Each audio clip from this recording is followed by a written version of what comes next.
Hi అండి. అందరికీ నమస్కారం.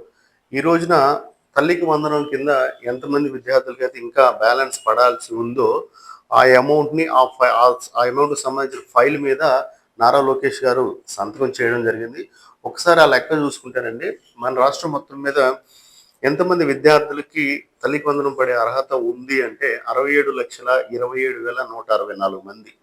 అయితే ఇప్పటివరకు జమ కాబడిన విద్యార్థుల సంఖ్య వచ్చేసి 42,69,459 మంది తల్లుల ఖాతాలో డబ్బులు జమ చేయడం జరిగింది.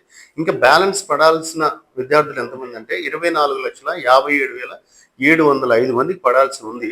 అయితే దీనికి సంబంధించిన సుమారుగా 325 కోట్ల రూపాయలైతే దానికి సంబంధించిన ఫైల్ మీద ఈరోజు సంతకం పెట్టారు. త్వరలోనే తల్లుల అకౌంట్లో ఆ నగదు జమ చేయబడుతుంది. ఇకపోతే రెండో విషయం ఏంటంటే ఫీజు రియంబర్స్‌మెంట్ కూడా త్వరగా చేయమని చెప్పేసి అధికారులని ఆదేశించారు. ఇంకొక ముఖ్యమైన అంశం ఏంటంటే ప్రతి సంవత్సరం డీఎస్సీ కండక్ట్ చేసి కొత్తగా టీచర్లు రిక్రూట్ చేసే విధానాన్ని నెక్స్ట్ ఇయర్ నుంచి కూడా అమలు చేస్తామని చెప్పేసి మరొక శుభవార్త చెప్పారు. ఏదేమైనా నారా లోకేష్ గారు ఐటీ శాఖ మంత్రి, విద్యాశాఖ మంత్రిగా ఉన్న వారు ముఖ్యంగా ఎడ్యుకేషనల్ సిస్టమ్ మీద ఇంత కాన్సన్ట్రేషన్ చేస్తున్నారు. ఇది నిజంగా ఆంధ్రప్రదేశ్ విద్యార్థుల యొక్క తల్లిదండ్రులు కూడా ఖచ్చితంగా ఆయనకి ధన్యవాదాలు తెలియజేయాలండి. మనందరం కూడా వాళ్ళకి రుణపడి ఉండాల్సి ఉంటుంది. కాబట్టి మనందరం కూడా లోకేష్ గారికి హృదయపూర్వక ధన్యవాదాలు తెలియజేసుకుందామండి. నమస్కారం.